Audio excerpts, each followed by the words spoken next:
Bonjour Sylvie. Bonjour.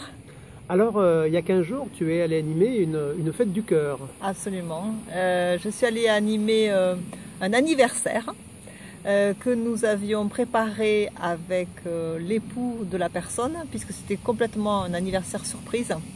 Et c'était une grande fête du cœur, bien sûr.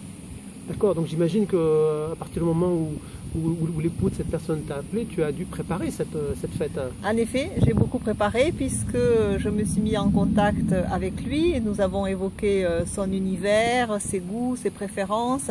J'ai aussi appelé ses amis intimes de manière à voir quelles étaient les émotions qui lui tenaient à cœur.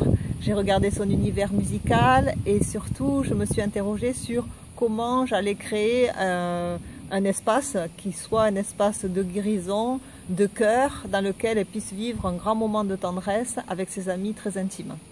Waouh! Et comment on t'a fait ça alors concrètement dans cet anniversaire surprise? Alors dans cet anniversaire, en fait, comme c'était quelqu'un qui était beaucoup dans la spiritualité, dans le sacré, j'ai organisé un grand mandala où les invités se sont positionnés autour du mandala et se sont présentés à tour de rôle.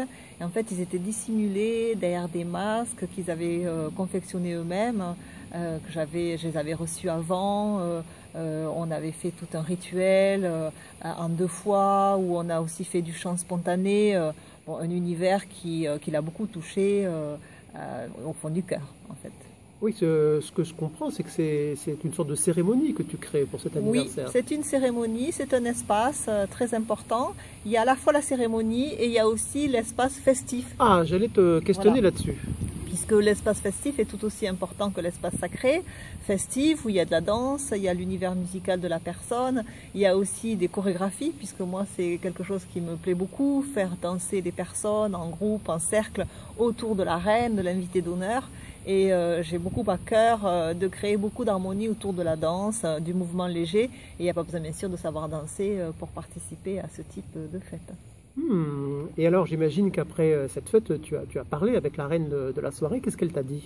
Alors quelque chose qui m'a beaucoup touchée, puisqu'elle m'a confié que c'était le plus beau jour de sa vie après son mariage. Donc ça a été très important pour moi.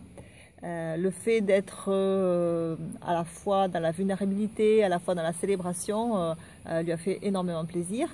Et son mari m'a dit que ce qui l'avait le plus touché, c'était le soin et les détails que nous avions apportés avec mon partenaire à tous les invités pour qu'ils soient mis en relation, mais aussi beaucoup avec la reine. La famille aussi, puisque j'avais créé aussi des espaces aussi juste avec la famille, les enfants aussi, la relation avec les enfants, de manière à ce que ça soit une fête complètement complète. Eh bien, merci Sylvie, ça te fait très très envie. Eh bien, avec plaisir pour ces soirées de cœur et des célébrations.